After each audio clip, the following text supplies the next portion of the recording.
Are you struggling for consistency in your sim racing? Does your iRating look like a roller coaster? If so, we have good news for you. The way to get more consistent is to first understand what you're doing differently than the professionals. And VRS is the answer. With our competitive subscription, you will have the telemetry, setups, tutorials, and everything else you need to fully analyze your driving. Our data packs and the ability to compare your driving with the best in the world will show you exactly where to adjust your inputs, change your driving line, and shave seconds off of your lap times. And our powerful and precise Direct Force Pro wheelbase and precision pedals are being used by some of the world's best drivers. All these champions agree that VRS hardware is not just the best on the market, it's also priced well below the competition. So if you're looking to upgrade to direct drive and the best pedals in sim racing, VRS is your answer. If you want to get better, get faster, and make it happen sooner rather than later, you owe it to yourself to find out why so many people are switching to VRS. You'll be so glad that you did. Visit www.virtualracingschool.com and learn why the best use VRS.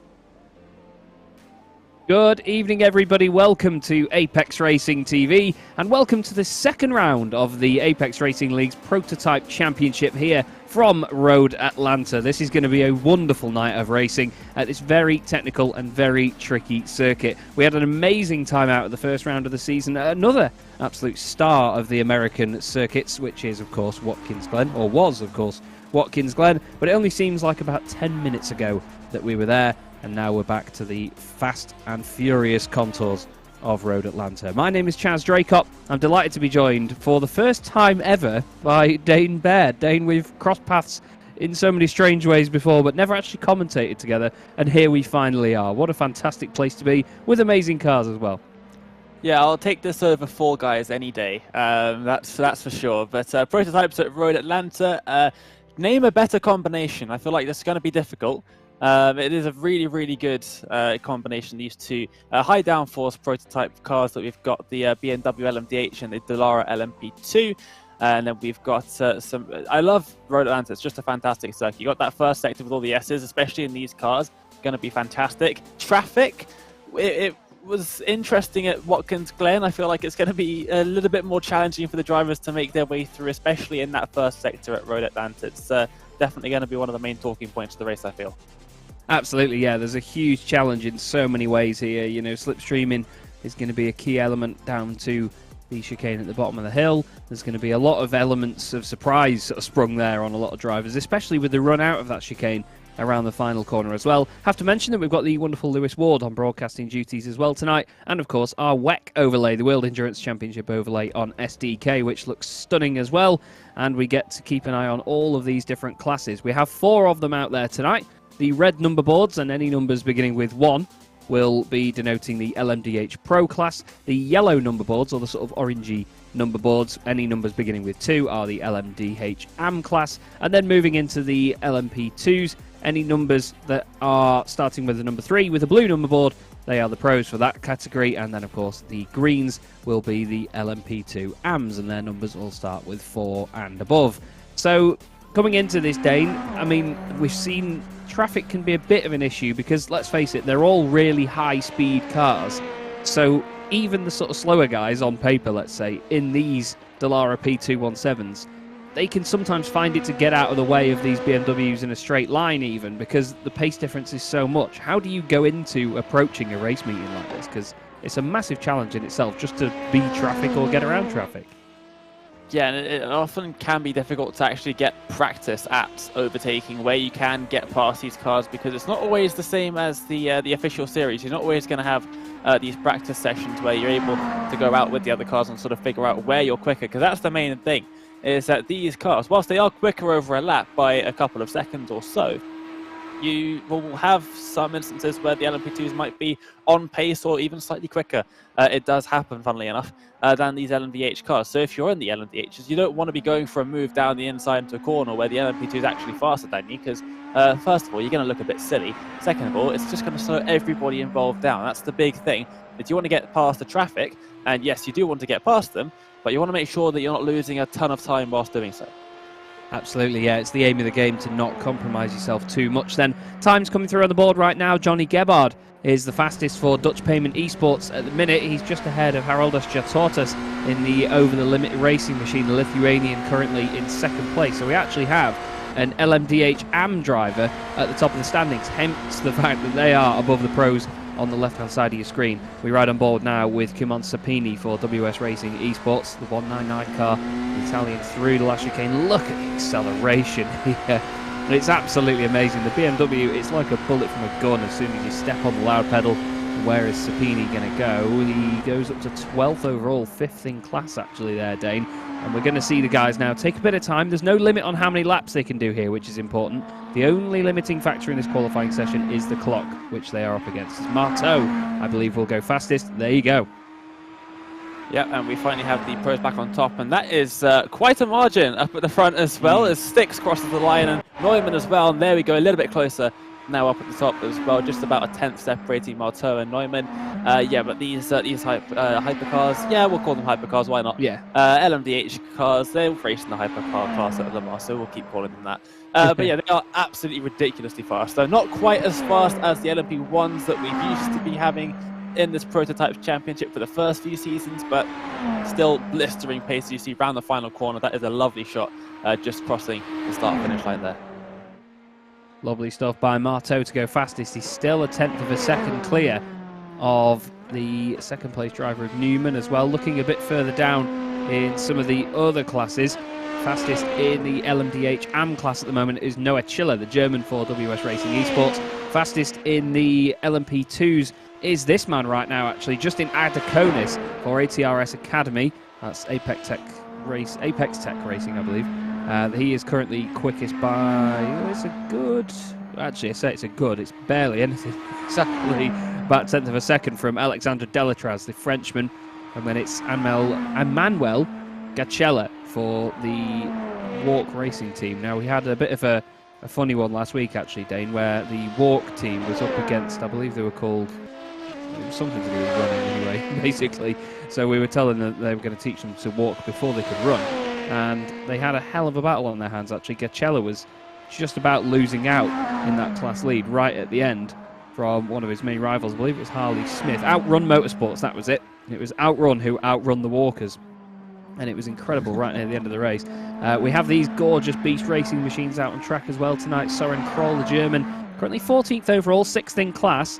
Looking to improve here. He's got a couple of green sectors on his previous lap, but not this one, and no improvement that time round. Do you think it's worth it in these sorts of cars to have a bit of a cool down lap and get everything back up to where you want it before going hard again, or do you think it's just a case of keep pounding around as quickly as possible? You know, I'm actually not entirely sure on these cars. I know that some cars definitely, especially on iRacing with the way the tyres have been working recently, is that you don't want to be overheating the tyres if at all possible. And if you get a slight slide, your lap is over, you might as well just stop and start again.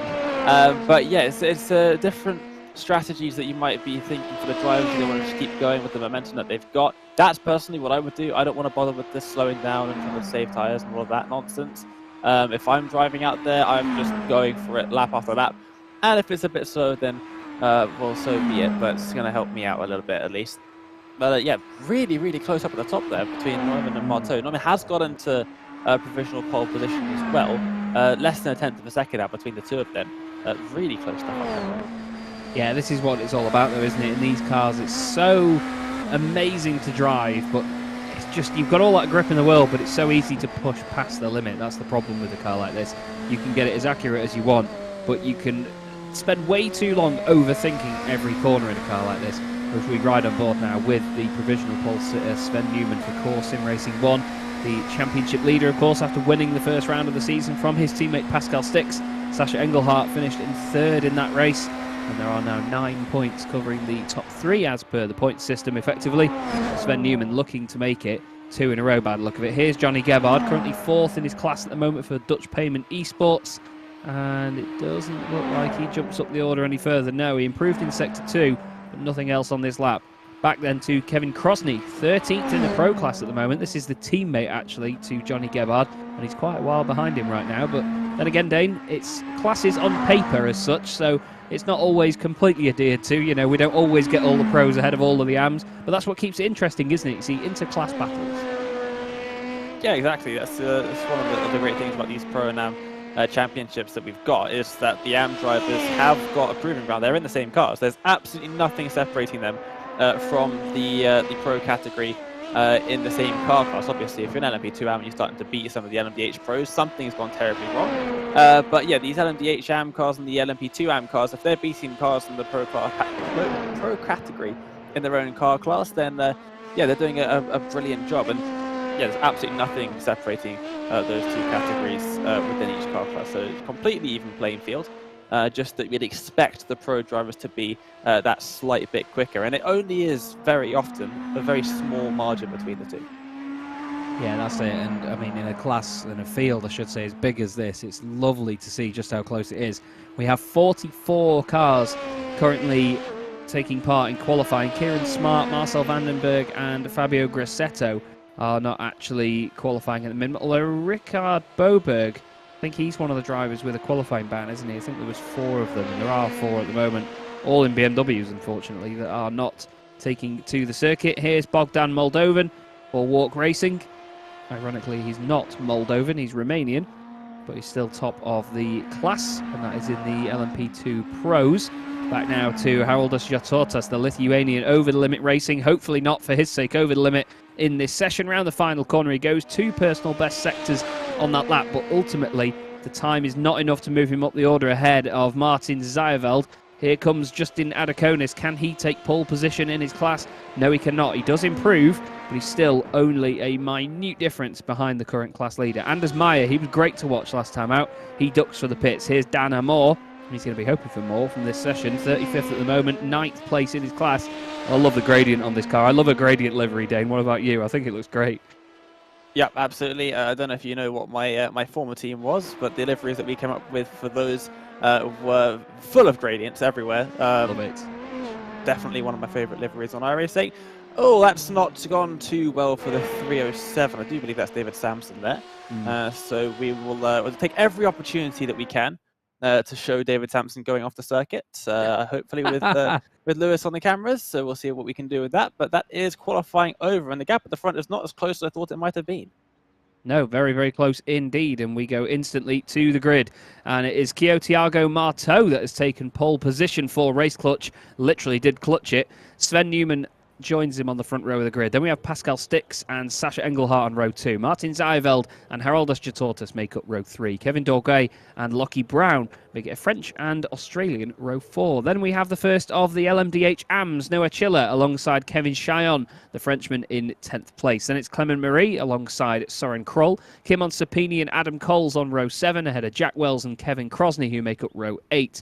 Then we have Valentin Amblard in 17th place, Johnny Gebhard in 18th, Rory O'Shea and Alexander Weitzel round out your top 20. Frank Smits is 21st alongside Kevin Kittleman. Then we have Morten Kofod and Guillaume Kempfer. Then we have Alok Layangar for the United Kingdom in 25th place alongside Bogdan Moldovan. He's the head of the LMP2s in their pro class. Justin Adakonis then alongside Emmanuel Gacella. He's the highest in the LMP2 AMs, and he's actually beaten most of the pro field in that category as well. Great qualifying from him. Anders Meyer and Alexandra Delatraz round out your top 30, but there's more to come. David Sampson and Oliver Newbury in all British row 16. Then it's Mark Custers alongside Maximilian Fritz, Dana Moore and Sam Coleman on row 18, Harley Smith and Thomas Merck on row 19. Then we have Louis Araya and Richard Boberg on the 20th row, rounding out the 40. Then it's Daniel Merchant alongside Stephen Mann. Connor Davison is 43rd ahead of Paul Joseph Clist. And then the last 3 cars on the grid, Marcel Vandenberg, Kieran Smart and Fabio Grosseto. It's going to be a very, very busy race, this one, Dane. Plenty to look at. Do you think that Newman can outdo Kyo Tiago at the start of this race, though? That's going to be one of the pivotal points. You can hang it around the outside of turn 1 here at Red Ant. It does get a little bit sketchy, especially at the beginning of the race if you're in the middle of the pack. Right up front, go for it, I would say, absolutely. One quick thing, those 3 drivers at the very back of the field did have qualifying bans for this round after getting penalties in the first one. They did, yes, so they will be, I believe, starting from the back of the grid. Marcel Vandenberg is apparently on the grid there, but Kieran Smart and Fabio Grosseto starting from the pit lane by the look of it. But we make our way around the final corner now, and there's 2 core cars inside the top 3 up against the race clutch machine of Dutchman Kyo Tiago Marteau. But the second round of the championship in the Apex Racing League Prototypes gets underway, and already a car off. Johnny Gebhard dropping down the order. He's lost the rear wing on his LMDH, and that's an absolute nightmare start. And all of a sudden, that great qualifying goes completely to pot. He's in the middle of the road as past him comes Marcel Vandenberg. And here come the LMP2s, Dane. It's going to be Moldovan and Adakonis on the front row. Yep, and that start zone that they've got, all the drivers have a start zone that the leaders can start the race in. It's to the end of this curb on the right-hand side, up until that start-finish line, and now they'll go. And it's a good start from the second row. You can see trying to make it 3 wide at the beginning. Already 3 wide in turn 1. Doesn't go well very often. They just about make it work there, side by side, almost the entire row back, and there's a car off at the exit of turn 1 as well. Are they going to avoid the wall? Just about. It's Gacella that's gone off the road as well. Gacella was right up there, second in the LMP2 AM Championship as well coming into this. So important stuff for their championship. Let's not forget that per car category is how you score points. I can't believe they've done a lap already. There's no way. Tiago Marteau round the final corner ahead of the 2 core cars, so he's managed to hold on to that lead in the opening stages. But yes, as I was saying, you get points based on where you are in your car category. So even if you're an LMDH AM driver and you finish ahead of a pro, you will score more points than them. You don't win it per class in terms of the 4 we've got. So it's all the BMWs classified as one set, let's say, and then all of the Delaras classified as one set. Bogdan Moldovan leads the way, though, in the LMP2s overall. At the minute, is Big send down the inside there. A little bit of contact side by side. Maximilian Fritz, more like Maximilian Frisk there for a moment, as, there's been an issue for Sasha Engelhardt. He was a little bit, let's say, exciting at Watkins Glen in the first round of the championship, as there's a lot of movement there from Fritz one way, then the other. Newbury sees it in his mirrors. Somehow, how did he lose a place from that? Oh no, he bounces into the back of Fritz, and well, Fritz was all over everybody there, and unfortunately it took 1 tap and then he is off and into the pits. It's not Maximilian Fritz anymore, it's Maximilian Pitts. Too soon? Sorry. We'll have to ask Maximilian if that's if it's a bit too soon for that. Meanwhile, a bit further up in the field, this is the sort of 3rd row on the grid, battling it out here through the final quarter, side by side. A little bit of banging there, flash of the headlights as well. So they go side by side, swooping around the outside of turn number 1 is Lockie Brown, and a beautiful move there. I'm not sure if that's to keep P6 or to get P6, but either way, lovely driving from the 2 of them. Yeah, you got to love it. Really, really good stuff. And that's the thing in these cars. You can get so close. This is Sasha Engelhardt. Just bounces over the curb. Car gets away. Oh, and it rips the rear end off it. And oh, no. Ouch. Ouch, ouch. That was, I believe, Valentin Amblard for Delta V that went into him. Or was it Kimon Sapini? I think it was Sapini, actually, in the 199 car. That's a big shame, but it's very easy to do up there, isn't it, Dane? It's a horrible corner, and in cars like this, when you're carrying so much speed and you can bottom out so easily, it happens before you even know it.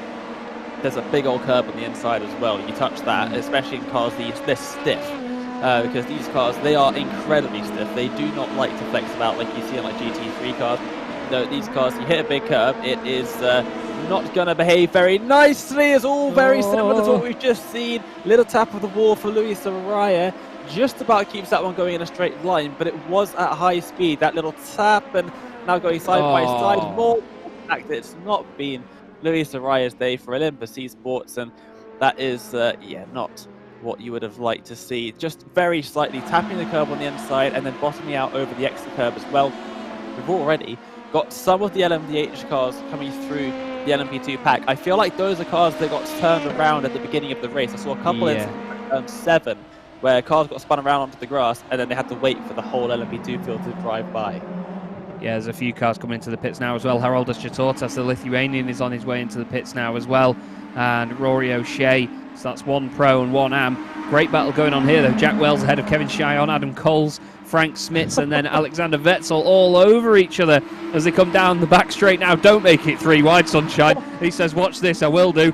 Is that Kevin Chyon going through the middle? I think it was as well. No, Frank Smits actually going down the inside. Is he going to make it work? Chyon's not going to give him all the room in the world, but they're so close to contact. Great respect between the two of them now to keep it nice and tidy. Round the final corner they go, and it's still Chyon. He tries not to run out wide. This is excellent racing, and they've just left that group behind them while still being side by side. Round the outside goes Frank Smits. He's gained 11 places from where he started, Dane, and watching that sequence of corners, it's no surprise, is it? What you've just missed is, in the background, Alexander Wetzel just went and done a double overtake in the turn 10 chicane, got one around the outside through the left and one down the inside through the right, as Jack Wells has a bit of an off there at turn 3 as well. Was there some contact there? I don't think there was, you know. I think he just flicked it really hard to the left to stay out of the way and not make contact with anybody, and unfortunately just overdid it. The car that's just gone past him, though, was Rickard Boberg, the Swedish driver for Crips Racing, has gained 22 spots. Fabio Grissetto, just behind him now, has gained 27. Kieran Smart's gained 25. And Marcel van den Berg, his team name is down as Crashbot, but clearly not, because he's up to 16th place. That's 29 places gained since the start. That's incredible. Indeed, yeah. Amazing stuff. Although, let's not forget, actually, he did start on the circuit ahead of the LMP2, so maybe I'm giving him a bit more credit there, but still, you've got to get the job done, and so too does this man, Thiago Marteau, at the moment, going very well for Race Clutch. Seemingly, the core cars were a little bit unbeatable at the first round at Watkins Glen, but he's showing us that's not the case now. Good show so far. Yep, extending that advantage out in front nicely, and that is a really important thing to do at Road Atlanta, because you've got this long old straight. They seem to have named 2 of these little kinks in the straight as corners. I'm not sure why they did that. I can go on and on all day about Americans and their corner numbering systems that don't make sense. But it is a straight, and yeah, it's a long one. You want to get out of the draft range as soon as you possibly can when you're out in front, and done that pretty successfully. 2.5 seconds, you're pretty safe at that point, and a little bit of LMP2 traffic already for these lead cars to get through. Not too many cars just yet, but once they start reaching the big packs, it's going to start getting a little bit sketchy after, especially as the nerves start to increase a bit. Yeah, that's it. The further they get on in the race as well, the cars are lighter on fuel, the tyres will be a little bit more worn out, it'll get very, very twitchy. So I'm excited to see how they manage the capabilities of the car later on in the race and how they deal with the traffic. You really would want to get to them on the back straight, because the BMW is so much quicker than the Dallara in a straight line. But when you get to the twisty stuff here at Sector 1, you really don't want to be behind traffic, because the Dallaras are so good at being able to stick to their line that you're just not going to be able to get past them. This is a great battle here. Morten Kofod, the Danish driver, he's got 2 Frenchmen in front of him, Guillaume Kempfer and then Kevin Chyon, Delta V Racing and Hexa Racing Team, and then Adam Coles just ahead of that. Here comes the slipstream down towards the right-hander. This is not going to be an easy place to overtake, though, and you can see some of them braking, backing out early, just maintaining the gap for now, because they know that this is where the slipstream is going to come in. We'll stay on board here with Morten Kofod, because this is going to look great for Mind Trick Simsport. He's certainly going to play the Mind Tricks now, though, as he gets on the loud pedal. But again, the cars in front have got slipstream as well, so he's not technically gaining that much in total, is he really, Dane?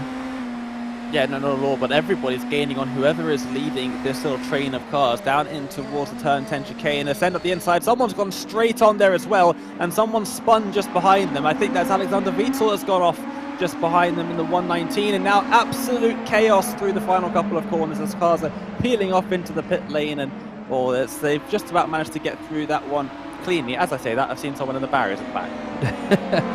Yeah, it was Zayeveld that came into the pit lane. He's one of the privateers as this LMP2 car is trying to get out of the way of the BMWs, but unfortunately not making it very easy at the moment. I think it's actually, is that Larita Raya for Olympus Esports that's trying to get out of the way, as we've got Marcel van den Berg trying to push his way through here. I say push loosely because he's not pushing anybody yet, but he's all over the back now of Morten Kofod from Mind Trick Simsport.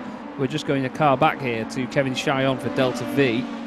He's got Alexander Wetzel alongside him. I was going to say behind him, but Alexander flies through on the right-hand side. And it's just amazing, isn't it, to see how many times these things change position over the course of a lap.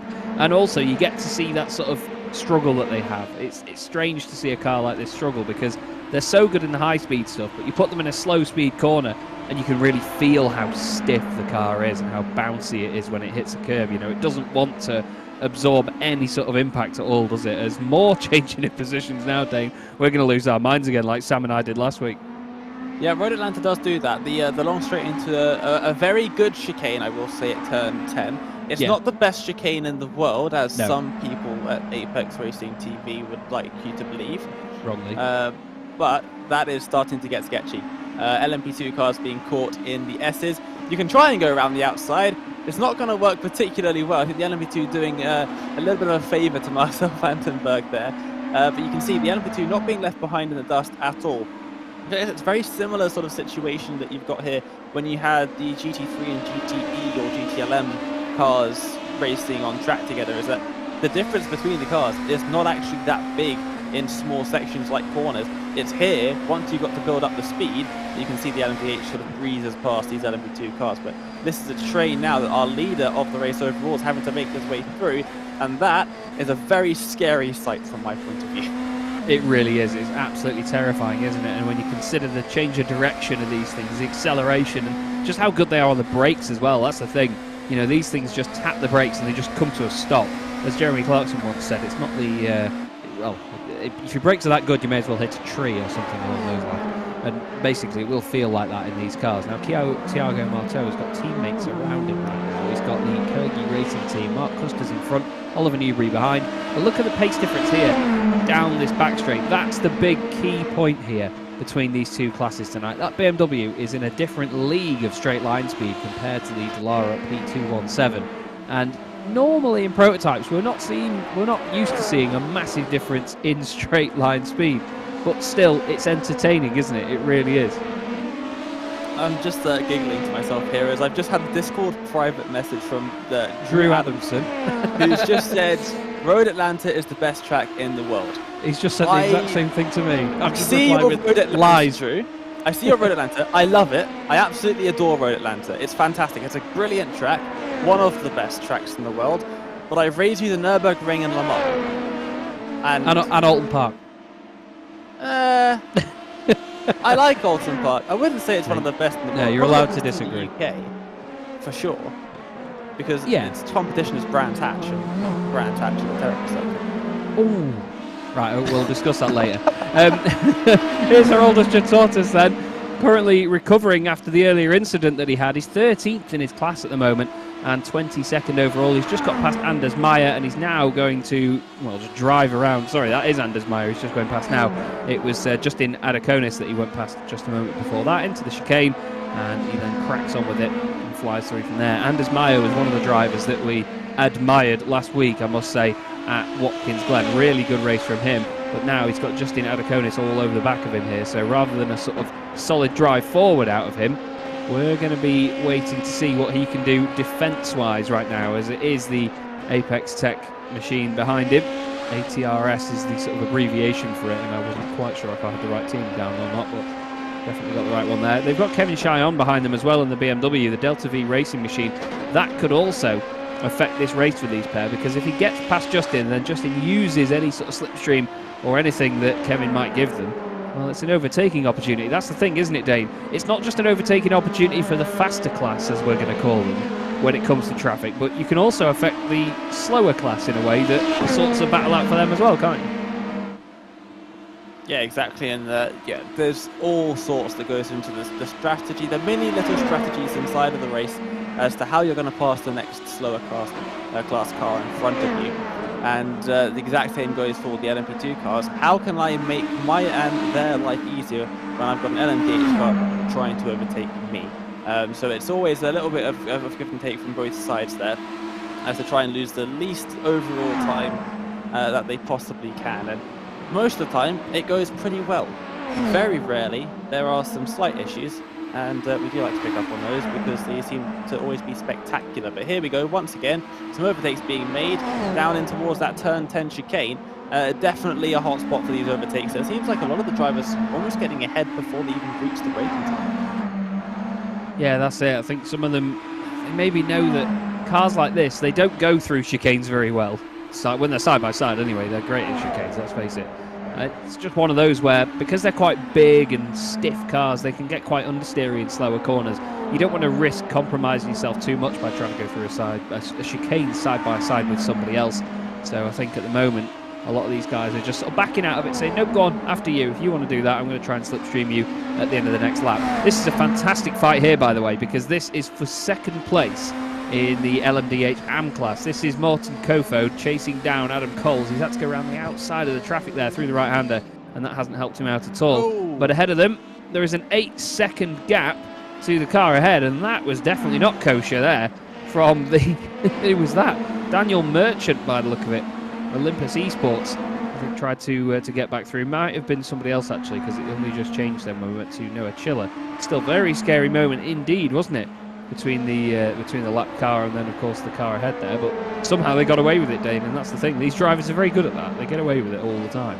Yeah, when you do enough multi-class racing, you sort of find yourself lucking out in these situations more and more often as you have these small little changes to your driving style that just help you out in those situations ever so slightly. But LMP2 car sticking up the inside into turn 7 is probably every single LMDH car driver on this grid's worst nightmare.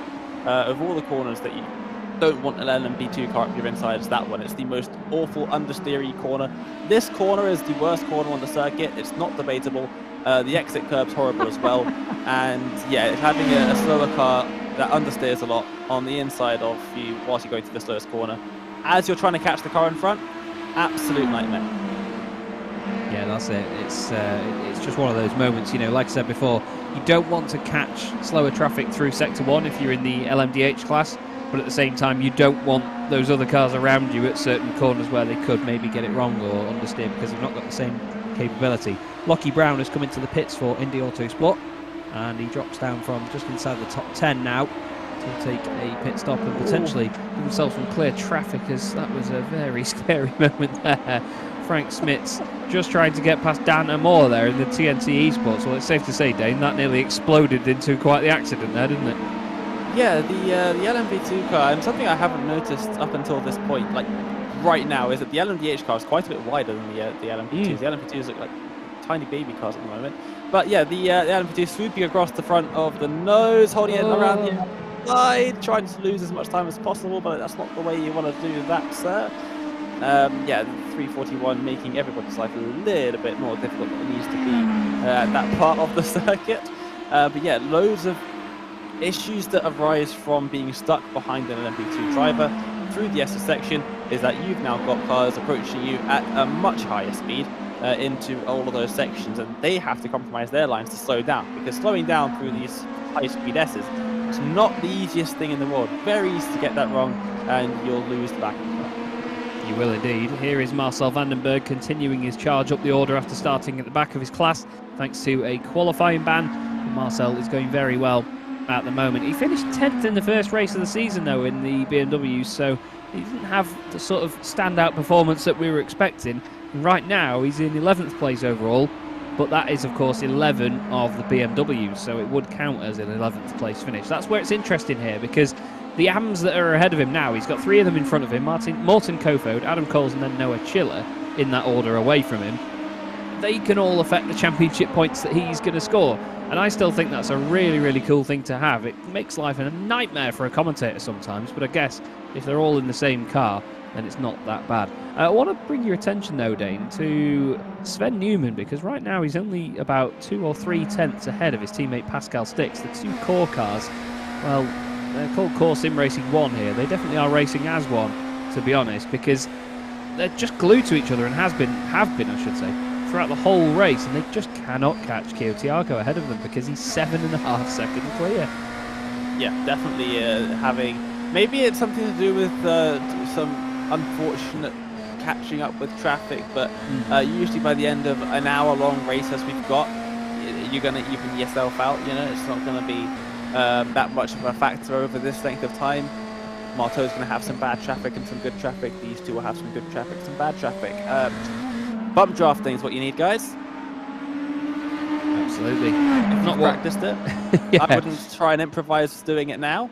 That's a good way of ending up like Lando Norris when he raced up in that 1 year at Daytona. Yeah, it's certainly one of those things that can go very wrong very quickly, is bump drafting in cars that aren't quite made for it. But I've seen teams master it, like you say, Dane, with a bit of practice. You know, you can get the car to behave and you can get it to work over the course of a race, but it's just taking that risk, especially in something as fragile as this, that you will damage the car in the long run. Yeah, and that's it. You can sort of shovel the back end of the other car off the ground, and all of a sudden you lose all of that drive to the rear wheels. You'll be in a wall or over it with quite the accident. Here's David Sampson. He's just trying to not get lapped by Noah Chiller, but then again, he doesn't want to defend it too hard. Noah's just going through on the right-hand side, and now he's going to have Soren Kroll from Beast Racing going through on the left. Look at the speed difference there. Granted, David probably moved over slightly to let him through and make his life easier, but still, the way that it all happens in this racing and how quickly it comes about is just monstrous, isn't it? I love watching it, but it's hard to keep up with sometimes. My brain can't do the maths. And what happens very slowly and often goes by our notice a bit, the sun is setting. We are going into darkness. Very and true. that is just going to make everything 10 times more difficult for the drivers, especially when you're in traffic trying to figure out where the cars around are you. You've got all these lights flashing about. It can make for an interesting experience. It's a little bit loose there with one of the LMP2 cars, and now we might see a bit of a battle here for these positions. Anders Meyer definitely going to be having a look at that car in front as they cross the line once again. Barney the Flagman watches on. Best thing in the class house, lead Barney. as well, actually, by the way. This is class lead battle, all three of them. Moldovan, Meyer and Adakonis.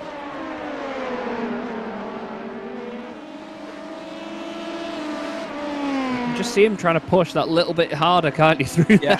It's so like, I was holding my breath just waiting, because it's so easy for one of these cars to clip a curb like that, bottom out, or just dip a wheel just off the edge of the curb onto the grass, and it'll spit it into a barrier. Whether that's a tyre barrier or a solid wall, it doesn't really matter, because it's going to end up in it one way or another. But now these three glued together for a class lead after just over 20 minutes of racing. This is exactly what we want. Think of Mick Schumacher back at the first race that F1 had at Jeddah, where he's gone over the curb and just spit him straight into the wall. That happens at this circuit almost all the time, as side by side with LMDH cars, and he kept it on the road just about. That's quite impressive by Alexandrovic. So I thought he was going off there, and once you touch the grass, you were going all the way into the grass and possibly into the wall on the outside as well. Yeah, that was a very scary moment. There was only millimetres in it, as we've now got Adam Coles here with Morten Kofod right behind him. That's a battle for their overall places as well. Oh, Adam didn't need to do that really, but you could see that he wanted to brake as late as he dared and not get compromised in any way to Morten behind him. And the car that went off, I think, might have been Paul Joseph Clist that he managed to collect there, unfortunately. And the Olympus Esports car does continue on, but wow, that was certainly scary. I'd say they got away with that lightly there, because that could have been much, much worse. Oh, what's going on there? Is an LMP2 car just in the background, just behind Noah Chiller there. Oh, blocking a little bit. Doesn't want the LMDH behind to get through into turn 6 and 7. Wanted to keep the ideal line through that part of the circuit. All of these things going on all over the track, and we catch a couple of them, and you just think that is sketch, as we're not even halfway through the race just yet. And you think about already how many moments that drivers such as Marteau right up at front has had already a couple sketch moments in this race, and still plenty more to come most likely, but you can afford to sort of relax a little bit, you would expect, right? Because you've got quite a lovely 10-second gap behind to the next car. You don't need to be taking big risks when it comes to traffic. No, absolutely not. You know, he's got that. He's put the work in to build up that gap now. He's got that in his back pocket, so he doesn't need to worry too much at all, like you say. And to be fair, he can just sit behind the car in front of him now, which is Kevin Cheyenne, Delta V Racing. And, well, Kevin doesn't really need to make a massive effort to jump out of the way either, to be fair. They can just sort of follow each other along, and I mean, I'm sure Kyo Tiago is just going to be happy to sit there and do what he can do up to this point. He's not going to be losing a massive amount of time, to be fair. It's still 9.6 seconds to the two core cars. There's a hell of a battle going on, by the way, as some of the LMDH AMs come through the LMP2 Pros here. Bogdan Moldovan is just ahead of Jack Wells now. Anders Meyer, then Justin Adakonis. We've got three of the BMWs and 3 of the Dalaras all together here. That's 7th, 8th and 9th in the AMs, so technically for the big points it doesn't really matter for them lot, but right now these are the top LMP2s in the entire race, not just in a sort of AM class or in the middle of the pro class. These guys are 1, 2 and 3 is off the road. Who is that that's gone off the circuit? I was just trying to look down there and see. I didn't quite catch that who went off the road, I'm afraid. But oh, big off. It was Soren Kroll. Soren Kroll's been off and is still off into the barrier hard, the Beast Racing machine. That was a very, very sudden moment and a big old hit. He's trying to get the car going again. But, well, it's just amazing how quickly it can happen, isn't it? Is that an overcorrection, perhaps, or was there contact here? No. Oh, no, I thought there was an overcorrection. It just not quite got the line through there. Pretty spooked by the car rejoining right in front of them. And then, yeah, that's just a slight overcorrection. 3 wide further back. We're going to be getting used to seeing that. It's all very sketchy cars on the grass. What's going on here? No, I don't even think I can tell you, to be honest, Dane. There's just headlights in the distance. I know there's some of them are prototypes. I know about that much. But these are the top 3 LMP2s right together. So Meyer is now ahead of Moldovan. Moldovan goes down the inside. Did he go for the pits there? He did. Yes, Moldovan comes into the pits. He says, right, stuff that noise. I'm absolutely done with that. You two can carry on fighting. Anders Meyer and Justin Adakonis now. Norwegian versus American across the line. Around turn 1. Back up the hill once again. And Anders Meyer is doing a wonderful job in this race, as we saw last time. He just keeps his nose clean, gets on with the job, picks off the positions when he needs to.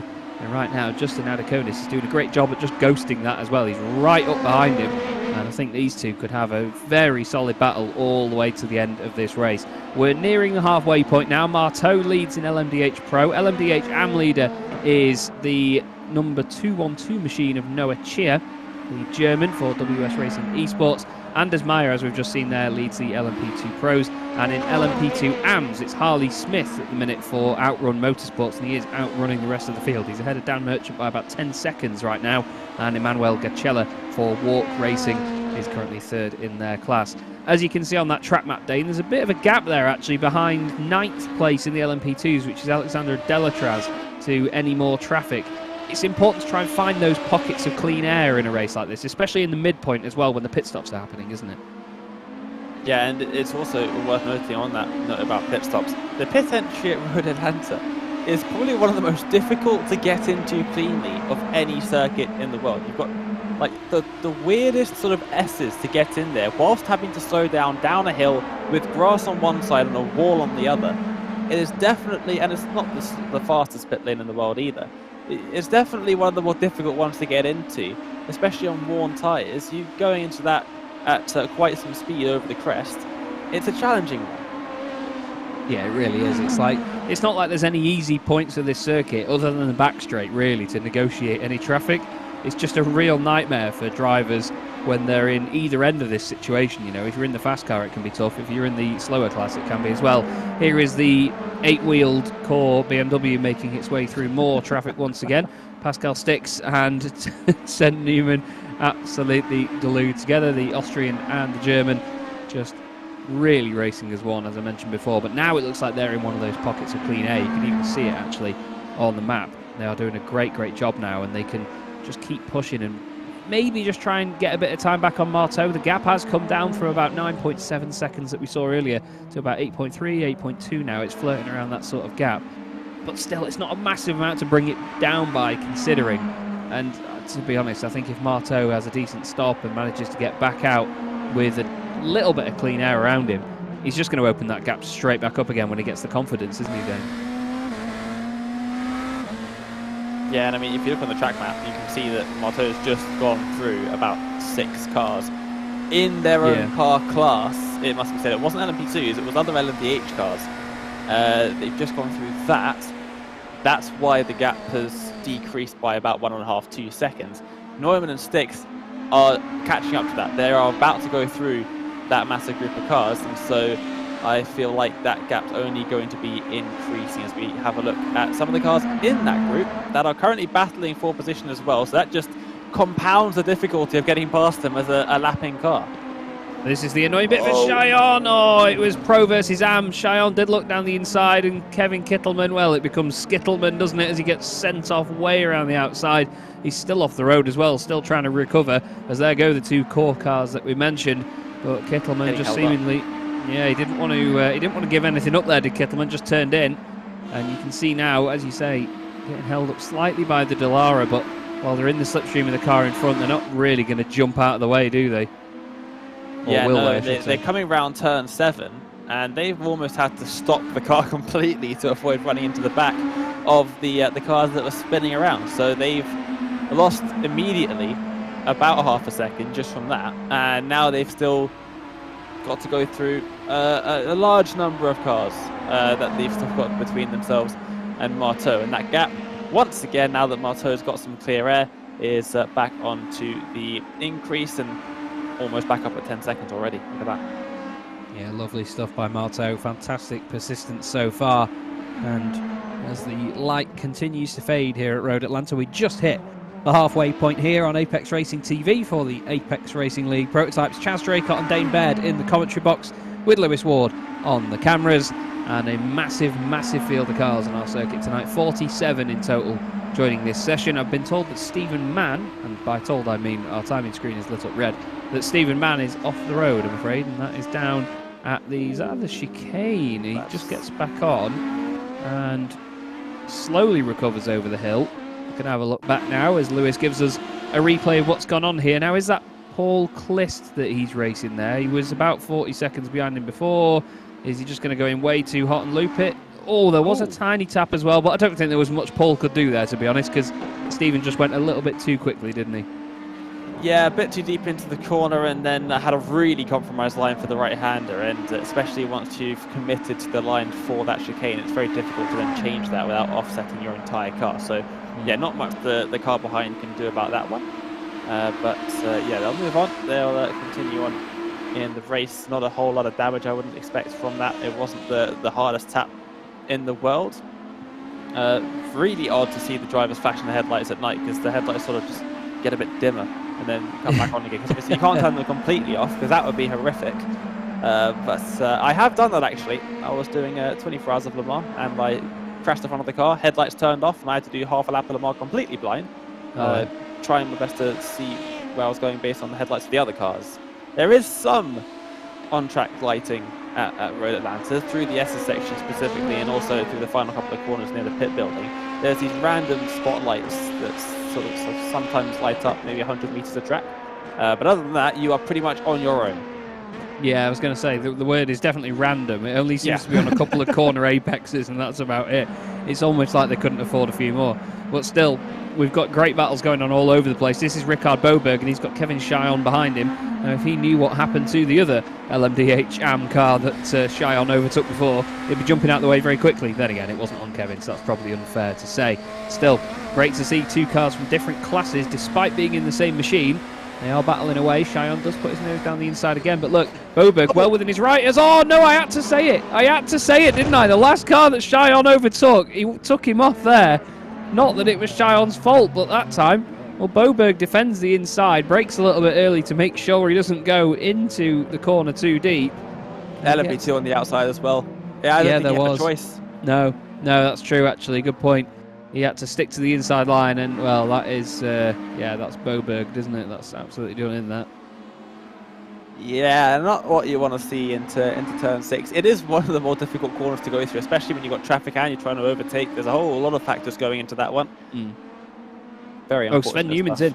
Sven Newman in the pits. Now, he was second earlier on, but interestingly, his teammate hasn't joined him. Yeah. That's what I find odd there. I would have thought that Styx would have literally stuck with him, but no, nothing going on like that this time. Maybe Styx has just been able to save a little bit of fuel here by sitting behind his teammate all that time, and now he's going to try and use that to his advantage, have a shorter stop later on in the race and go as long as he can. Here's Alexander Weitzel, somewhere in the darkness there. One of those pairs of headlights is him, side by side with Adam Coles as well. One of the pairs of brake lights is now him, as he's gone backwards and off onto the grass.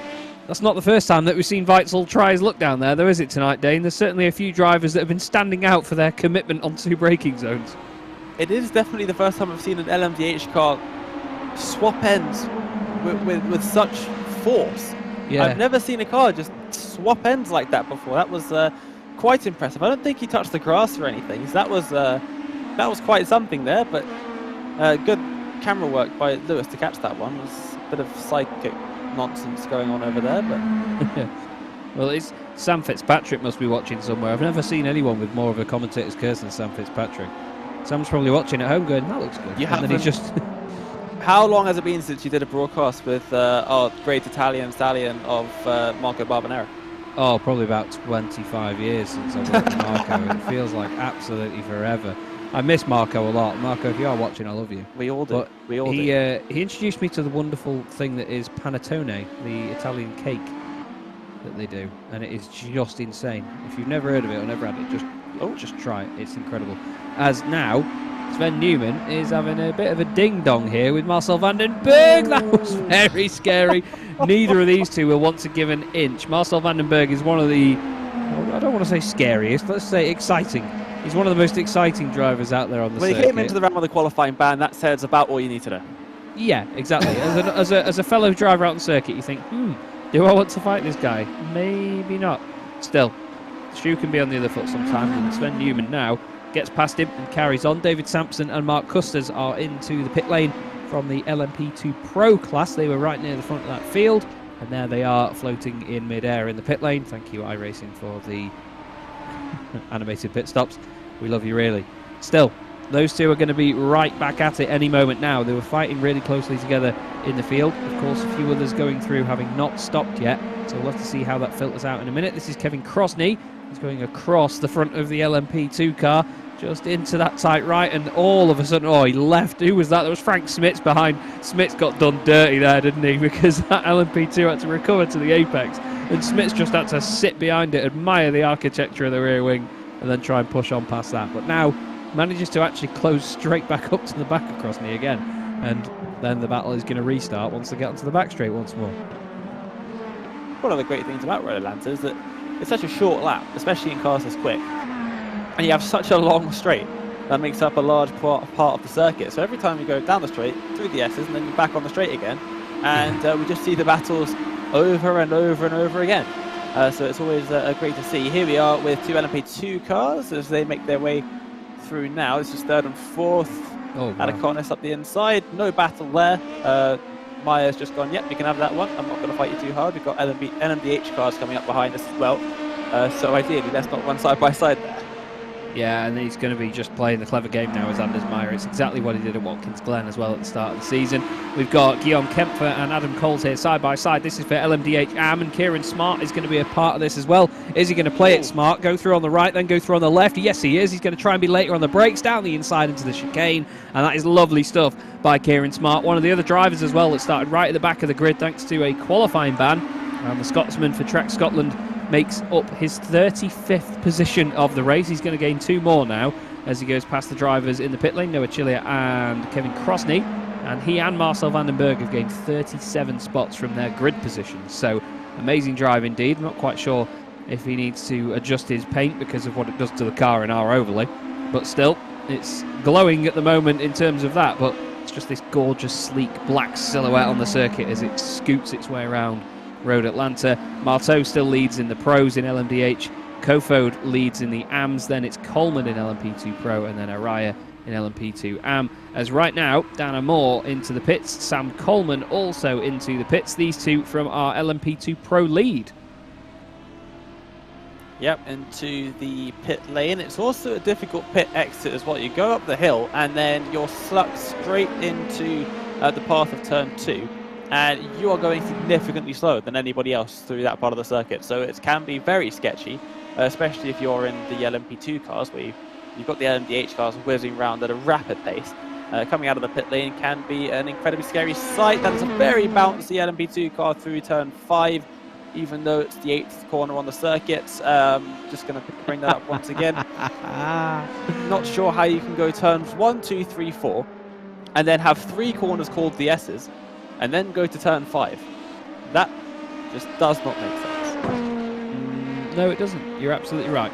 Absolutely right, mate. But yeah, we'll have to revisit that, I think, because We could both go on for ages about that. Marto into the pits, actually. He's just landed in his pit box right now for race clutch. And he's going to jump back out in a sec. Pascal Stix comes in on the same lap. And that's impressive, actually, because let's not forget, Sven Newman pitted a few laps before these guys. We thought Stix, or at least I did anyway, I mentioned that Stix was potentially saving fuel behind Newman to go a bit longer. But he's ended up still coming in on the same lap as Thiago Marto. And Marto still has that 10-second lead. He's already left the pit lane, and Sven Newman's only just coming around the final corner. What is this guy on? He's absolutely flying. He is indeed. I'm interested to see. Stix has just come out of the pits as well, and is quite far up the road. Yeah, wow. A couple cars separating the two of them as well. That is really odd. I wasn't expecting that. Maybe some solo driving coming out now from the Core Sim Racing guys. Pascal decided, well, you're not going to catch Marto, so now it's my turn to have a crack. Yeah, he's thinking, I'll run my own strategy, mate, and I'll go fling this car at him and see what we can do. But still, the gap is, well, 7.7 seconds from Dorgay to Marie at the top of the pile now. Marto is a good 11 seconds clear of Stix. We've got those leading drivers now coming into the pits. Smits carries on, though, Frank Smits, and he's not pitted yet, as you can imagine.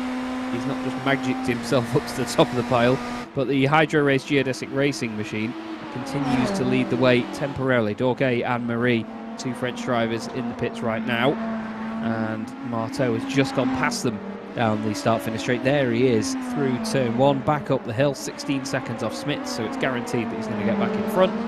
But wow, epic stuff so far from the race clutch machine. But you and I both know it, Dane, and I don't want to jinx this, but these races are not easy. Traffic can affect so much here and really throw up a result you weren't expecting. So we've still got to hold on to our hats and see what happens in the last third of this race. Yeah, it is far from over.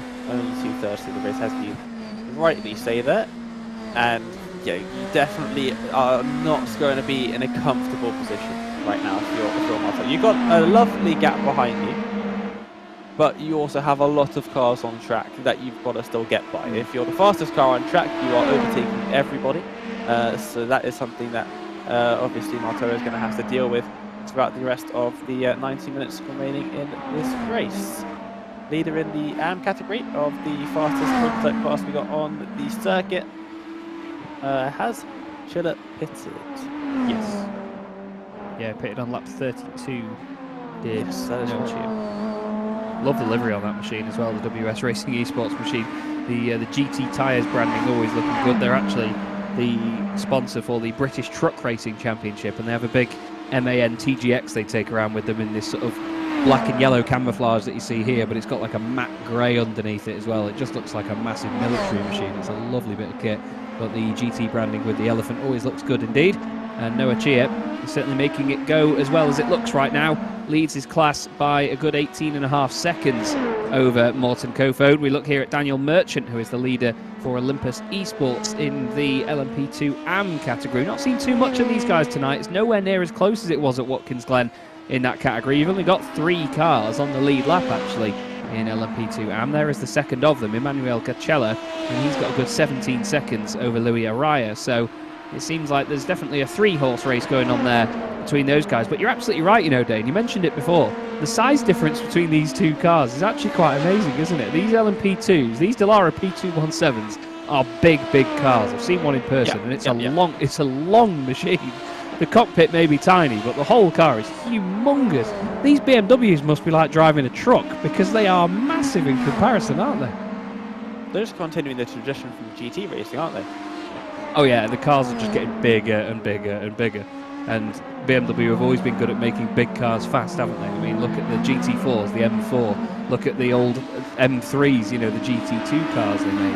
And then you've got, of course, the meme that was the M8 and even the M6, you know. They take cars that aren't supercars, like your R8s and your McLarens and, you know, your 650Ss, things like that you would expect to be a GT car. They take a Grand Tourer, you know, a 2-door coupe, turn it into a right GT wagon, and they're successful as well. That's what I love about BMW. They make sort of the unnecessary cars into their best racing cars, and it's just great to see. And obviously this is a prototype, custom-built machine from the ground up, specifically for this purpose. And again, it's just a big car, but it works. Yeah, they are really big. And the one thing that always gets me when I see the prototypes is that they look big when they're on screen. Then you see them in person, you realise that windscreen has been fooling you the entire time, because your brain, whether you like it or not, it does make you think that's a regular sized windscreen and the car just must be absolutely huge. You see it next to a GT car and it looks tiny and it's hilarious. But these LMDH cars, they must just be massive because you can see the size difference. It's hilarious. You see them behind the LMP2 car, you can see both headlights. Yeah. What's going on here? There's a bit of shenanigans going on here with LMP2s, isn't there? This is Sampson, and he's got right behind him Oliver Newbury now. This is for position. Then Mark Custis as well. He's actually being ganged up on here with David Sampson because that's both the Corby Racing team cars. And Kevin Kittleman for Indy Autosport has just jumped to the pit lane after an incident, I'm afraid. So I think that is it for tonight from the German. Here's a replay of what happened, Dane. Let's have a gander here. Last corner. Grass. Straight on. And now turning to the right. No. Oh. Parked it. Yep, parked it on the outside. That is a pit lane. You can drive through there. It does often confuse people when they do mess up at the last corner. And they go through there and they realise that there is a second pit lane on the other side of the start-finish straight. And then the exit for that is literally the entry of turn 1 on the racing line. So if you go straight through, you can give yourself and someone on the regular racing line a major heart attack. Oh, as Sampson has had a four-wheel drift there. Great save, and he didn't even go off the road either. But Newbury and his teammate get a freebie there, and Mark Custis goes through with him. Now they're going to try and, well, I was going to say open up a gap, but they've got 2 seconds over David now, so they're out of that slipstream. Just depends what the lap traffic around them does. We're already into the last quarter of this race day, and I don't know where 45.5 minutes has gone, mate, but it's absolutely flown by. It always does when you're having fun, but it's such a busy race right now, as that is Kieran Smart off at the bottom of the hill. Yeah, it's always something you don't like to see when you see just a car. It was 2 cars. There was an LMDH and an LMP2 stopped in the middle of the chicane as there was some oncoming traffic as well. You can see it from far away. We'll see a replay of it now. What's going on here? A spin by the LMP2 and a spin by Kieran Smart, trying to avoid it. So no damage for Kieran Smart, but just a bit of lost time, a couple of lost positions maybe as well. Yeah, Paul Joseph Clist was the car that just had the very similar slide to what we saw from David Sampson, and now his teammate Louis Araya is having a riot workover from Alexander Delatraz, who tries to go through on the right hand side. Delatraz Automotive making his way through, but at what cost? Because he's going to have riled up Louis Araya now, and he's going to say, let's get back on this, sunshine, let's continue this scrap. 2 different classes for these drivers. Delatraz is in the pros, Araya is in the AMs. But of course, overall position within your car class is what counts. So if Araya does finish ahead of Delatraz, he's actually going to gain some championship points from that. But right now, it looks like Delatraz has got the pace to not just get past and, well, catch up and get past, but of course, move away as well. They've got the BMW just coming up behind them now, which I believe it's 2 laps ahead, so I can't tell you exactly which one that is, I'm afraid. I believe, though, it is going to be... No, I'm going to get that. Maybe Frank Smits. I think it might have been Frank Smits that's gone through. Yes, I got it right. Look at it. He's having a look at it. Up the inside. Gone a little bit deep. I think he pushed his luck there, didn't Araya? He went way too deep into the chicane, didn't he? He wanted to prove a point, didn't he? Oh, no! It's a carbon copy. How have they held on to that? That is ridiculous. I think they were actually touching down the straight as well. They were. Sorry, we always love watching them. We work with them every Monday evening here on Apex Racing TV. Every other Monday evening. It's producing the iRacing Israeli coverage that we do. So, among other things, I'm sure, but that's the one I know for certain. The 493 right on board for a minute. That's very wide from the car in front. That is pushing your luck, if ever I've seen it. You took the words straight out of my mouth. That is really testing how good your fortune is at the time, isn't it? You can see a little bit of damage even on the left rear there, as there was a big slide by Araya. He just pushed it a little bit too hard, didn't he? Lost it slightly. And, oh, yes, there was a BMW coming through, actually, in that moment, wasn't there? So I thought maybe he had just a 4-wheel slide, but maybe he got a bit of a tap as well, as an unsuspecting BMW gave him a bit of a kiss. But yeah, you can see the damage on the back of Delatraz's car there, where the two of them have been rubbing together through the last couple of laps. I think Delatraz is going to welcome the fact that he can cross the line this time without another LMP2 car glued to the rear end of his machine, to be honest with you. Barney watches on with intense excitement, as you see, standing completely still in the cold without his coat. But Guillaume Kempfer, who we now look at, has got 2 cars right behind him, Kieran Smart and Jack Wells, Track Scotland and Beast Racing. And, well, all 3 of them, well, actually, I was going to say all 3 in different classes. There's only 2 classes in the BMWs. Kempfer and Wells are in the AMs, and Kieran Smart is in the Pros. He's now glued between the pair of them. And separated by less than a second, the 3 of them as well, from start to finish. And that is a very late look up the inside. Wasn't really a look, more of just I'm scared I'm going to hit the back of you if we carry on like this. I know exactly what that looks like. I've done that many times, and I've more often than not been the car in front going a bit too slow. As that Wells jumped into the pits, it is. Yeah, not quite sure why. Maybe is there a drive-through for incident points potentially, or is he actually going to? No, he's moving over into the box. Maybe he's not.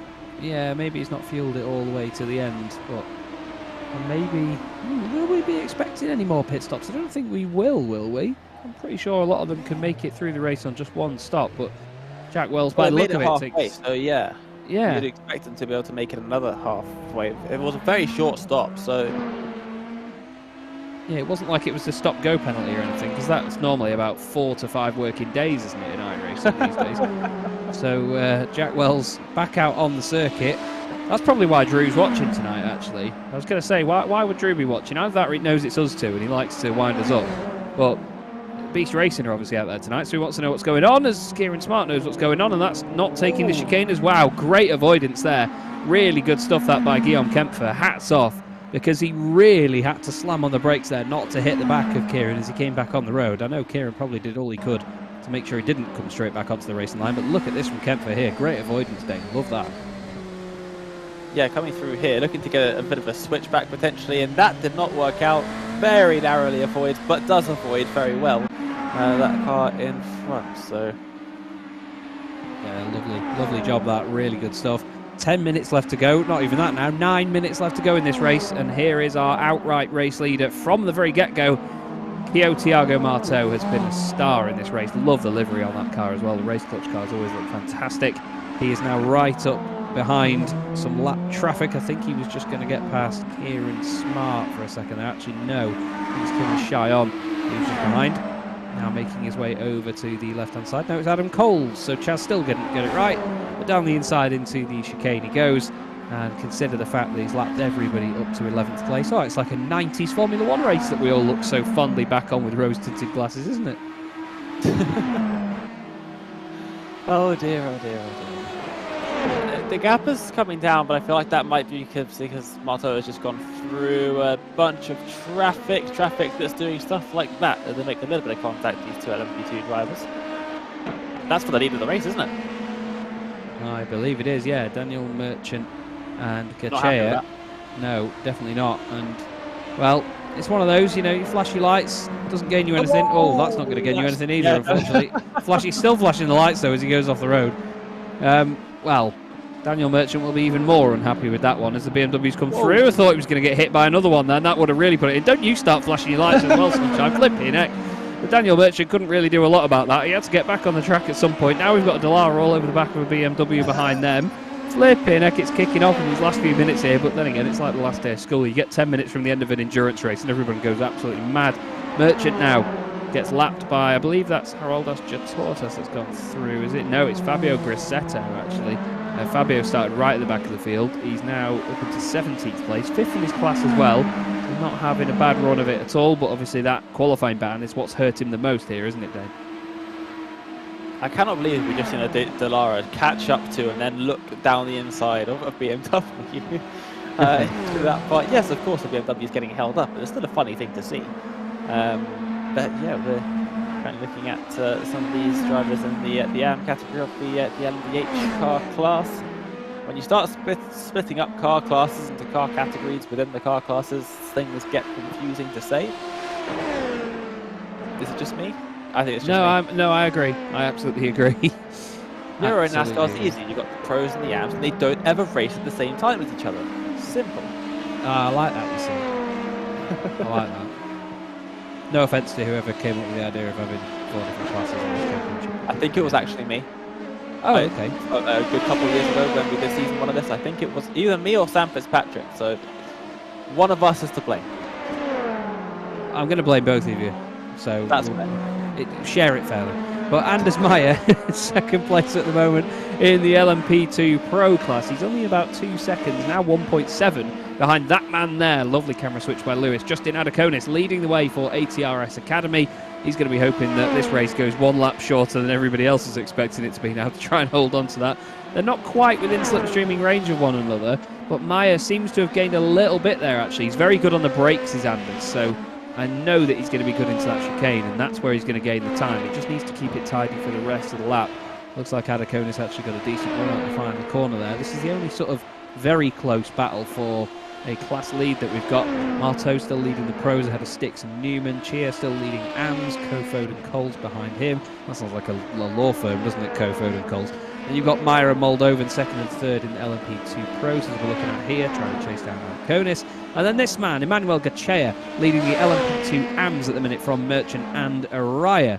And those guys are all within 13 seconds, but then the next car is one lap down from them, Dane. It's remarkable, isn't it? There's such a spread there in that class.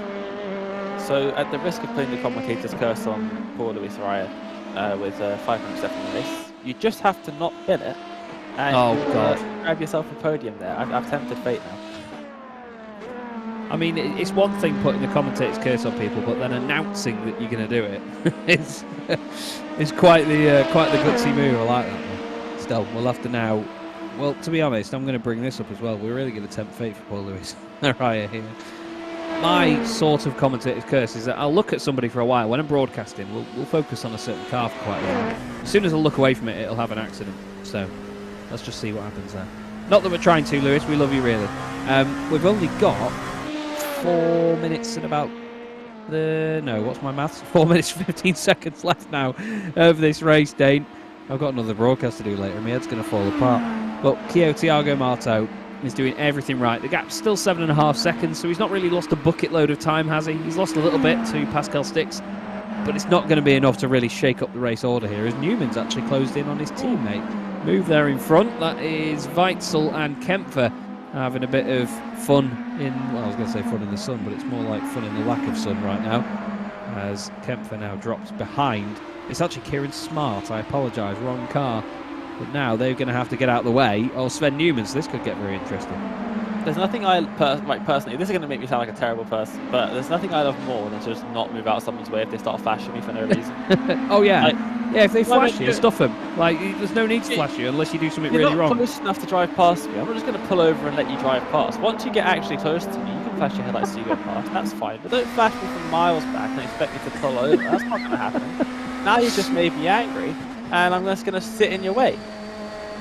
I mean, it'll never get to the point where I brake checks with you, but you know, if it was a friend of mine, then maybe. But it might ruin my race. No. Still, I know what you mean, though. It's one of them. You know, if lap traffic's coming up behind you, oh no, you're literally writing prophecies now, Dave. He's got in the slipstream. That's the thing. He's got in the slipstream, and Sven's pulled out to the right-hand side and just gone backwards. Yeah, it's like he's at reverses. Oh, hello. This is the point where we just make noises rather than speaking. It gets very sketchy into the chicane, but they just about get away with it there. Great entertainment, though, having all these cars and all these different classes and battles around each other in such constant form. You know, they're always on top of each other. There's never a second to breathe around here. I know a lot of the drivers are going to be looking forward to the back of this round, aren't they? Yeah, I think like that they definitely are. That was Lewis Araya off the road. Oh no. After what we said before. Oh no! No. Oh Please no. don't get corrected, that's all I'm saying. Dane, what have we done? I didn't do anything. What have we done? Go on. Yeah, it literally has a lap to the car behind. As long as it doesn't get wiped out here, we're good. Right? Yeah. Good. I hope so. He's got plenty of time to the car behind. He's got plenty of time. What is that? 1 minute and 2 seconds of a gap looking at the time screen. So no blame can come to us. There's less than 2 minutes left. He did it to be entertaining. You know what he's like. It was for entertainment purposes. And for his services of entertainment, he's going to get a podium finish. Anyway, you said it now. Well, that's it. He's definitely going to get a podium. Look, he's fine. He's got a lap. Don't worry about it. Don't worry about it, Lewis.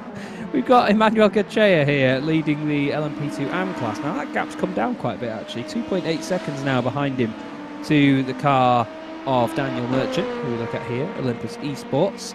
He's on his way down the back straight now. You can just see the chair going over the crest in the foreground.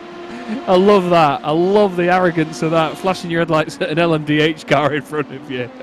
Fantastic stuff, Daniel. Even though he was flying past said LMDH, which might have run out of fuel because it's going very slowly, but still, he felt the need to flash it anyway. I suppose when you are lapping someone, you have to, because you can't take the risk that they've seen you, you know, that they're coming. We may get close to another lap here, actually, as Marteau is about to get into the chicane for the final time. We are definitely going to get another lap here, aren't we? It's not going to take him 40 seconds to get around the chicane, is he? Unless a commentator's curse strikes out the blue. But no. Marteau onto the final lap now, Dane. What a great performance this has been by him, though. Awesome stuff. This race is 5 minutes too long for our sanity. That's what's going on here. But yeah, brilliant race. Like, absolutely dominant from Marteau. Has not looked back since like 5 laps into this race. He got out of the drafting range and then took off into the distance. Yes, the gap slowly being caught back up a little bit by Sticks after the pit stop cycle, but Marteau has been extending that again at this time by, was that a car in the wall? I don't think, see anybody in the wall. I thought there was a car in the wall outside of turn 5. There was definitely an LMP2 car driving very slowly between turns 5 and 6. We're going to get a replay. Something has happened up here. Yeah, Merchant. Oh, hey, that is now. Yep, there's a car in the wall. Yep, you called it right, Dane. Absolutely did. And unfortunately, Merchant's off. Lockie Brown is off as well. But somebody that is off in the distance is this man, Thiago Marteau for Race Clutch. Fantastic performance tonight. Absolutely untouchable. He didn't need the clutch in the end, did he? Fantastic job. Thiago Marteau wins, I should say, the second round of the Apex Racing League Prototypes Championship here at Road Atlanta. Very solid job indeed. Merchant finishes second in LMP2 AM. Araya finishes third. Sticks finishes second in LMDH Pro. And there is Sven Newman completing the podium. Noah Chia is still halfway round a lap. So too is Justin Adakonis. Kieran Smart just finishes there across the line now, and he's going to be 8th in LMDH Pro. And we look now to Noah Chia, who is going to be, I believe, just in front of our LMP2 Pro winner. There is Chia, the German, round the final corner now. WS Racing Esports. Beautiful job. Absolutely beautiful job, that. And Kofod wasn't too far behind in the end. Justin Adakonis takes the win in LMP2 Pro, and you can see he's happy with that. Anders Meyer only just misses out there, though, Dane. 9/10 of a second between the pair. Great race. Yeah, after an hour of racing, that is mightily impressive indeed. I always love seeing that. These longer races, and they still finish like right on top of each other as well. It's always lovely to see. And there is, of course, Gacella, the top end of the LMP2 AM category as well. All of our leaders finally crossing the line and through down into the pit lane. Marteau will go. We're not going to get any donuts. No, not by the look of it. Burnouts. We'll take it. We'll take it. Yeah. We'll hey! Well, you said you hadn't seen one swap ends like that. There you go. There's another example. Yeah.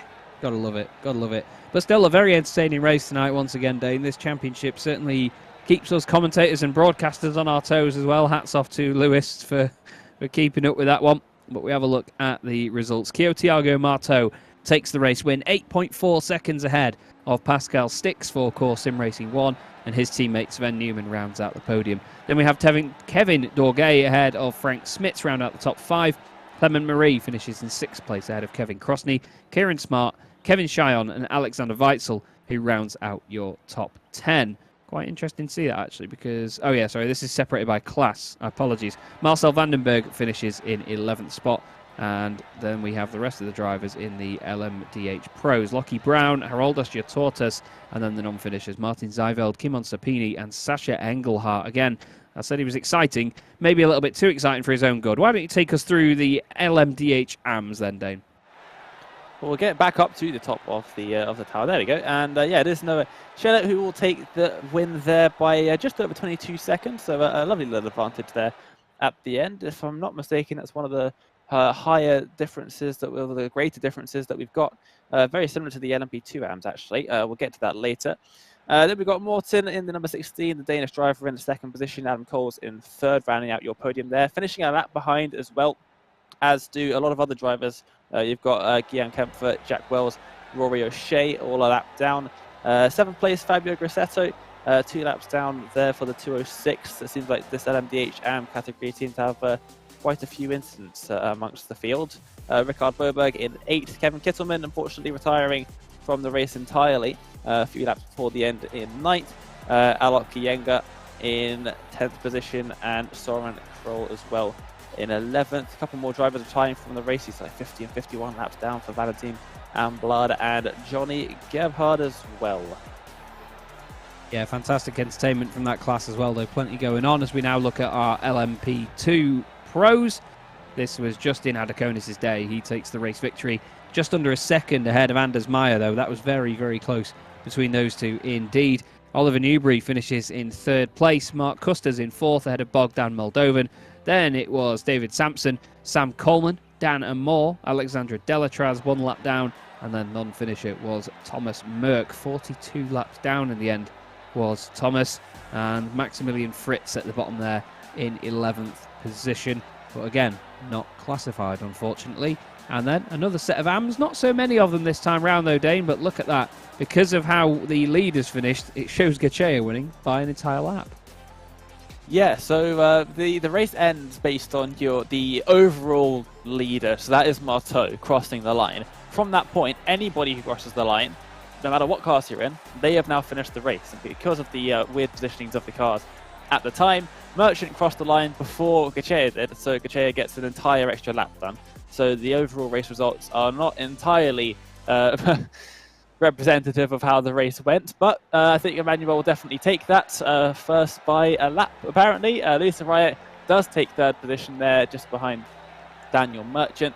Harley Smith was in fact a lap down in this class, 2 laps down in the end with the weird way the results work.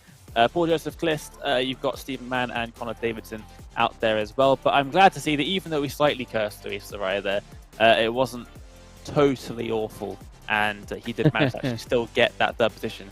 I will just say, Thomas Cope in the chat, I'm very sorry that I managed to curse the entire Olympus team, because we had Merchant having an incident near the end of the race as well, after we were talking about the Luis Soraya episode. Yeah, it's not often that we can accurately curse an individual driver, but the fact that you managed to do it for an entire team, I'm actually quite impressed, you know, Dane. I'm done a good job. Quite impressed. I'm impressed by that, mate. I am. It's not an easy thing to do as commentators cursing, but I mean, people like Sam Fitzpatrick and Ed May. Oh my God, Ed May has mastered it. Flipping heck. You change camera and Ed goes, "Oh look," and then the car hits a barrier. It's terrifying. We do have some drivers though, which are unbelievably ready for an interview. Actually, we can have a chat with some of them. And one driver that I do want to speak to first off is the man that won our LMP2 Pro category today. We saw him cross the line, give it a bit of a wiggle here and there in pure excitement. Justin, very well done, my friend. Fantastic victory, but that looked tough out there tonight. There was not a moment's rest in that race, was there? Yeah, it was definitely crazy. It was like every time I thought I got like a little bit of gap, there's just another hypercar come out of the pits or out of the grass, out of the wall somewhere. They're all flying from every different angle, so it was definitely crazy. And what was your sort of Achilles heel tonight around this circuit? Because it looked like for the LMP2s there were definite sticking points that couldn't quite make it easy to either get out of the way of the BMWs or even just have your own battles. Where was the sticking point for you? Yeah, I mean, I think definitely helped me as I took tires at the pit stop. I lost a little bit coming off, but in the long run, it definitely helped a lot because I was just kind of able to manage my own pace and then try my best to stay out of the way of the BMWs. It's definitely hard here, like you were saying. There's not many places to go to get out of the way, and then if you do get out of the way, you lose like 2 seconds. So yeah, it was the tires are definitely what helped me the most. Well, it certainly looked like a good challenge. I mean, we've got some great slow-mo footage now of the opening lap where you're on the curb a little bit, the car was slightly out of shape. That's the thing with cars like this, isn't it? Because they're like scale electric machines most of the time, like proper slot cars. You know, they're glued to the road absolutely everywhere. And then when they're not, they go so quickly and just catch you out. Were there any moments around here tonight that almost got you, or was that about the only one? About every lap on that turn 3 curb. If you hit it the wrong way, it just sends you either straight off the track or you're just hopping through the whole corner. But it's definitely a handful with this car. Well, it looked like a lot of fun either way, Justin, and a fantastic result for you and the team. Very well done. Before we let you go, is there anyone that you'd like to give a quick shout out to tonight? Yeah, just the whole ATRS esports team, Tom and then Sam, my teammate. They all had put in some great work for this race, and like they always do. Well, fantastic stuff, Justin. Thanks very much for joining us, mate, and we'll see you next time round. Cheers. Thank you. There you go, Dane. Fantastic stuff. Not quite sure what the face cam's all about, but that was certainly entertaining. It caught both of us off guard, then, I can tell you all. Full disclosure, that really caught us off guard. But still, great to speak to our class winner there. And, well, you could tell he was very calm, wasn't he? And certainly proud of the job that he did there, because it didn't look easy tonight at all. Yeah, and in a minute we're going to talk to the driver who finished literally less than a second behind him at the end there. I will just say, Lewis, please never ever do that again. That was terrifying. You know he's going to do it again now. Yeah, my microphone. I know, but yeah, I can always ask. So let's bring up the next driver then into the commentary booth. We'll bring up Anders Meyer, who joins us now. Anders, congratulations on a very good finish for yourself. Just less than a second off the win there after an hour of driving. Must have been a pretty hectic race for you. Yeah, definitely. It was a really tough one. There was some of the traffic that wasn't that pleasant today. At the end there, I let Justin had a good run on me on the straight, and it was like 20 minutes left. So I thought I'll just let him go, and I knew that I had quite a lot less downforce than him, because he was pretty quick in sector 2, and I had the pace on the straight. So I thought I would get by again, but then I think it was about 3 or 4 times I got dived by a BMW into the last part of the track, and then they made a mistake of braking too late and then coming back to the track and then slowing me down. So I felt like every time I caught up a little, I was being slowed down by that. So it was kind of frustrating, but altogether a good result in the championship. Yeah, exactly. Some good points to take through to the next round of the championship as well.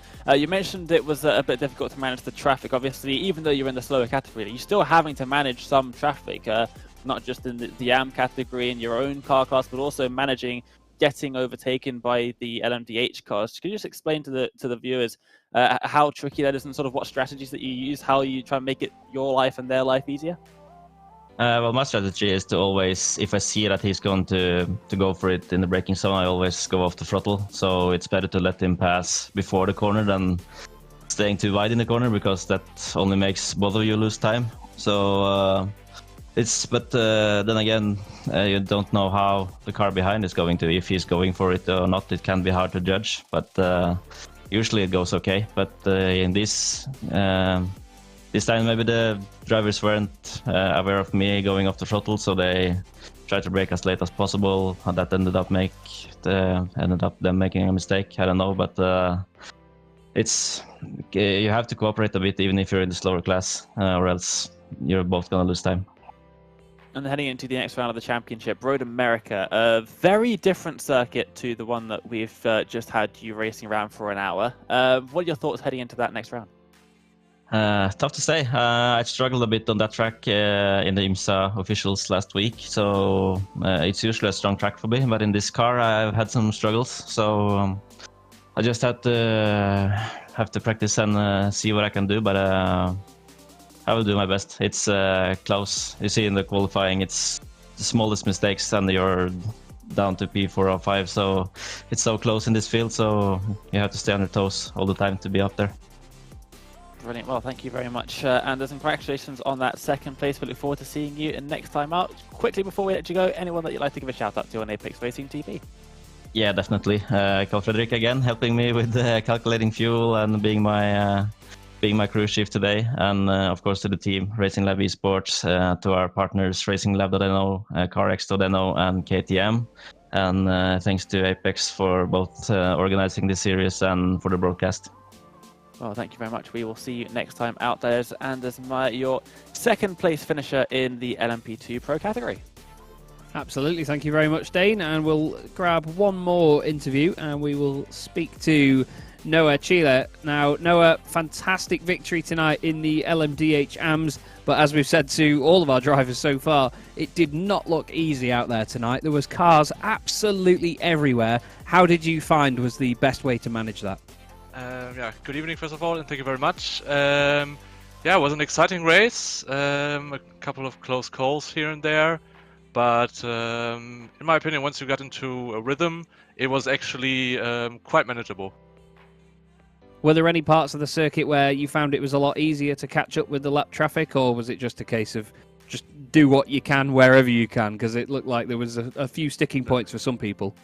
No, so in the S's there was definitely not a place to overtake, not a chance. At least I saw all the NMDH overtake there, but for me it was just too much risk in the S's. You never know how the LMP2 will react to you. So I always just played it safe and basically just waited for the straights. And what do you make of this car in a scenario like this? Do you enjoy driving it? Is it a bit of a chore to drive it, or is it a pure joy? Because it looks like it performs fantastically.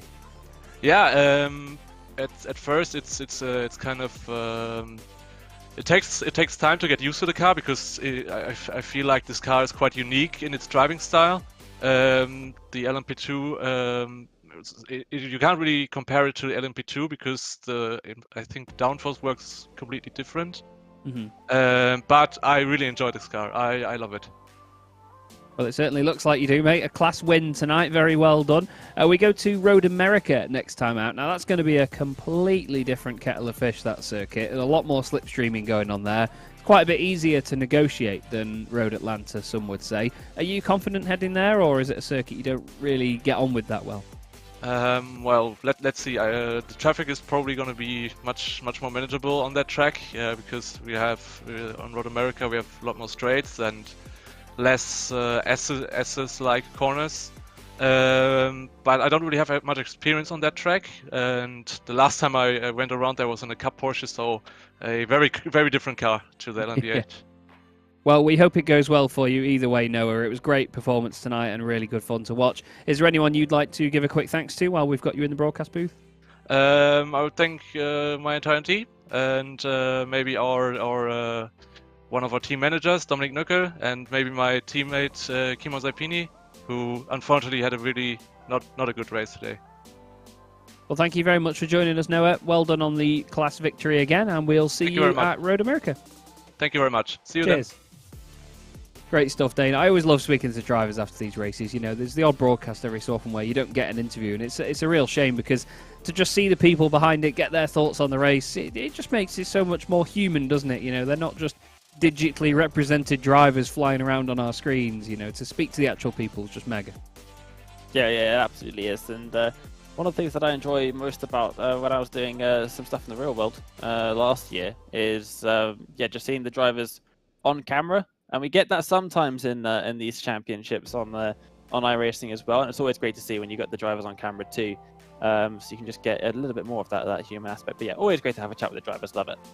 It really is, and it's been great to finally commentate with you as well, Dane. It's been a lot of fun tonight, a lot of laughs were had. Thanks as well to Lewis Ward, our broadcaster this evening. Thank you to everyone that's been watching, to the drivers, and of course the organisers as well. I've been Chaz Draycott with the wonderful Dane Baird, and this has been the Apex Racing League prototypes from Road Atlanta. We'll see you next time out. Good night. Are you struggling for consistency in your sim racing? Does your iRating look like a roller coaster? If so, we have good news for you. The way to get more consistent is to first understand what you're doing differently than the professionals. And VRS is the answer. With our competitive subscription, you will have the telemetry, setups, tutorials, and everything else you need to fully analyze your driving. Our data packs and the ability to compare your driving with the best in the world will show you exactly where to adjust your inputs, change your driving line, and shave seconds off of your lap times. And our powerful and precise Direct Force Pro wheelbase and precision pedals are being used by some of the world's best drivers. All these champions agree that VRS hardware is not just the best on the market, it's also priced well below the competition. So if you're looking to upgrade to direct drive and the best pedals in sim racing, VRS is your answer. If you want to get better, get faster, and make it happen sooner rather than later, you owe it to yourself to find out why so many people are switching to VRS. You'll be so glad that you did. Visit www.virtualracingschool.com and learn why the best use VRS.